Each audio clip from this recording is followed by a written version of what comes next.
Je m'appelle Pierre-Alain Guiziano, je suis actuellement doctorant en 3e année de thèse en hydrogéologie et hydrologie isotopique au sein de l'Université de Corse et du laboratoire Sciences pour l'environnement qui est affilié au CNRS. Mon contrat doctoral s'inscrit dans le cadre du projet multidisciplinaire GERICO et je travaille plus précisément au sein de l'équipe d'hydrogéologie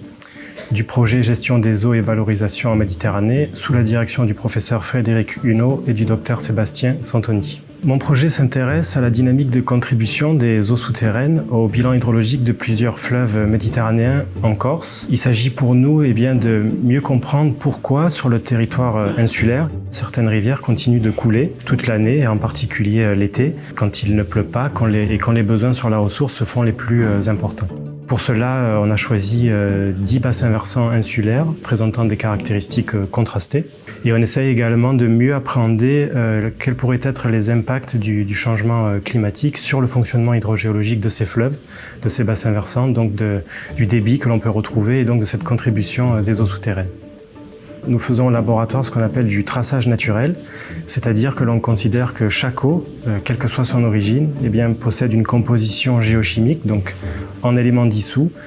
et isotopique, donc les atomes qui constituent la molécule d'eau particulière. En quelque sorte que chaque eau possède une signature géochimique et isotopique reconnaissable. Et grâce à cette signature, on va pouvoir décrire de nombreux composants du cycle continental de l'eau, de nombreux processus hydrologiques et hydrogéologiques, comme par exemple caractériser la dynamique de renouvellement des réservoirs, leur taux de renouvellement, les processus de minéralisation et aussi et surtout, on peut tracer l'origine et le parcours de l'eau au sein des différents compartiments du cycle. Dans le cadre de nos travaux, les hypothèses que l'on a prises en compte, on considère que la signature de nos fleuves sur le territoire, à un instant donné, c'est le mélange de plusieurs contributions, de plusieurs sources contributrices sous différentes proportions. Et grâce à nos outils, on peut dire notre eau de rivière à tel moment, ça va être plutôt telle source qui contribue davantage à soutenir les débits. Et ça, on peut le faire dans l'espace et dans le temps à l'échelle des bassins versants. Les premiers résultats que nous avons en se basant sur cette méthodologie et aussi sur des précédents travaux qui ont été effectués au sein du laboratoire, nous avons pu montrer d'une part sur 2 bassins versants test, donc les bassins du Tavignano et du Fium'Alto,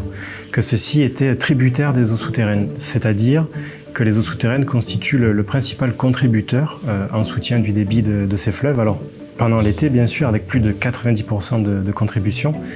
mais aussi pendant l'hiver avec plus de 60%. Un deuxième résultat,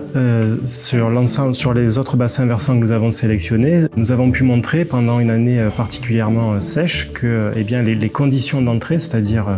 le régime, l'intensité des précipitations d'une part,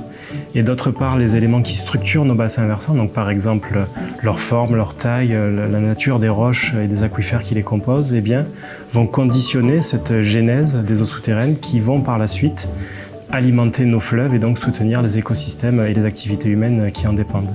Les terrains d'études se basent essentiellement sur une sélection de 10 bassins versants sur le territoire insulaire, qui comprend les bassins versants du Tavignane ou du Fium'Alto, du Gaule ou en plusieurs points. Nous avons aussi des bassins versants en Balagne, côtier, donc le petit ruisseau de Teguier, la Figarelle, le Fangu, et dans le sud, nous avons des bassins versants, façade ouest également, donc Taravou, Solenzara et Gravone. Pour cette région du bassin occidental méditerranéen, les modèles climatiques prévoient une altération du régime de précipitation, donc ce qui pourrait amener un impact au niveau de la recharge des eaux souterraines, amener à l'avenir des épisodes climatiques extrêmes de plus en plus présents, donc typiquement des sécheresses de plus en plus longues et sévères. Donc mieux comprendre justement le fonctionnement hydrogéologique de ces fleuves, de ces bassins versants, grâce aux outils qu'on utilise au laboratoire et dans ces conditions précises, ça peut permettre dans un premier temps déjà de fournir des éléments d'arbitrage, des indicateurs d'aide à la décision pour les gestionnaires de la ressource, pour les parties prenantes, pour ensuite, en toute fin, pouvoir établir des plans de gestion et un partage de la ressource qui soit raisonnable, ce qui devient aujourd'hui indispensable dans ce contexte méditerranéen.